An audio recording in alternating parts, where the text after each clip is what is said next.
Très chers compatriotes, Congolaises et Congolais à démocratiser, après avoir suivi avec colère et consternation les propos abjects et négationnistes teintés de mépris du génocidaire d'Émile Colline, tenu en marge du sommet sur le financement des économies africaines à Paris, face au mutisme généralisé des Congolais des services tapis dans un gouvernement dit de warriors, en dépit de la réaction timide et timorée de leur chef, celui qui joue le rôle de président de la République du Congo a démocratisé, je me sens ce jour dans l'obligation de me présenter devant vous pour manifester la réprobation du peuple congolais à démocratiser face à ces provocations et insultes innommables à la mémoire de nos compatriotes cruellement fauchés par Paul Kagame et toutes ses bandes.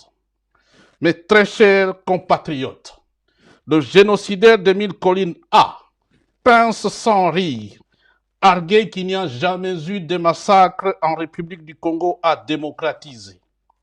Nous tenons pourtant à rappeler à ce sanguinaire notoire que tous ces crimes perpétrés en République du Congo à démocratiser ont été précieusement documentés par les Congolais ainsi que par la communauté internationale et consignés dans plusieurs rapports objectifs qui, hélas, moisissent encore dans les tiroirs des puissants de ce monde.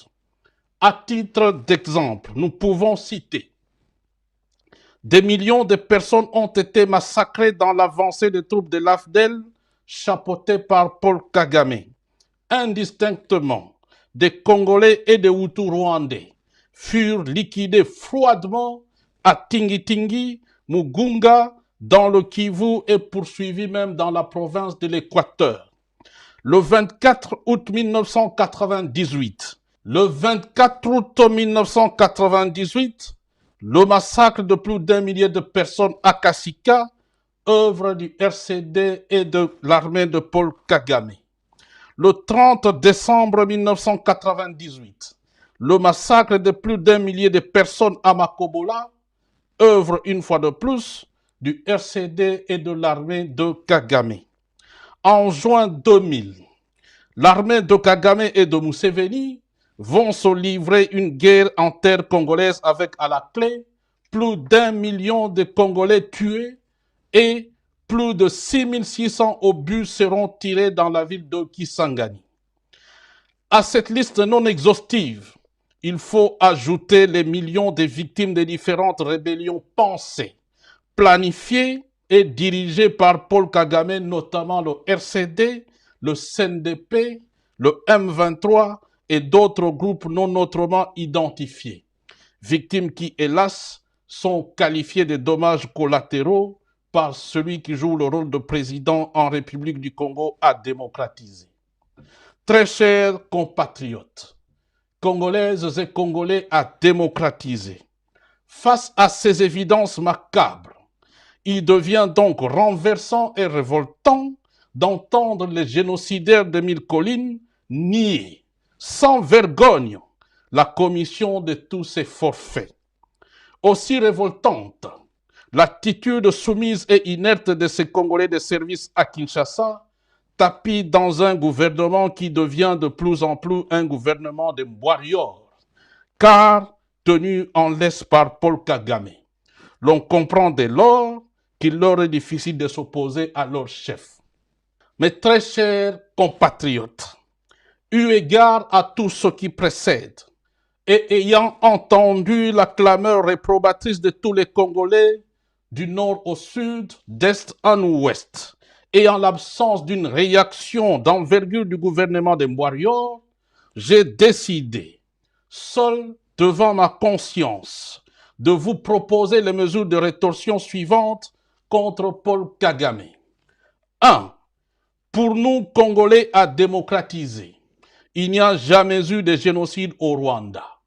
Nous reconnaissons par ailleurs la commission des massacres par Paul Kagame dans le cadre d'une guerre civile inter-rwandaise. 2. L'expulsion immédiate de Vincent Karega, ambassadeur de Kagame en République du Congo à démocratiser, et le rappel dans l'immédiat de notre ambassadeur au Rwanda. 3.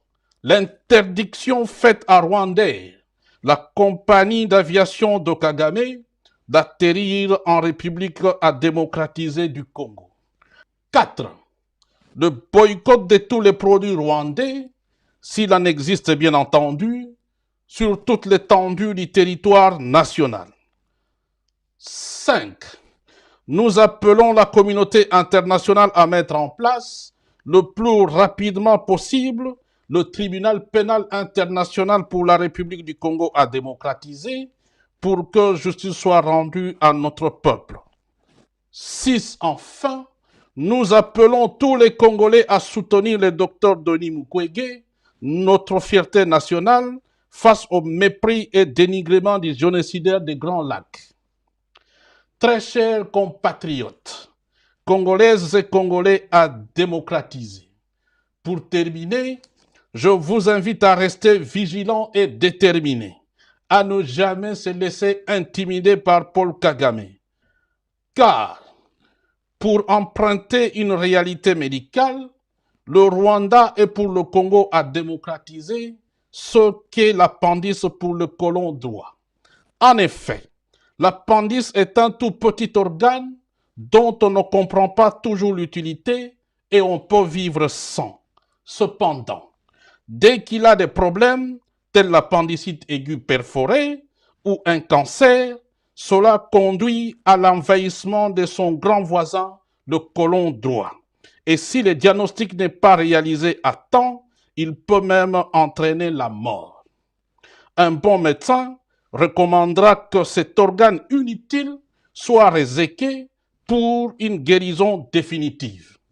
Voilà pourquoi je vous invite à beaucoup de détermination dans l'unité pour que nous puissions venir à bout de cette menace qui n'a que trop duré.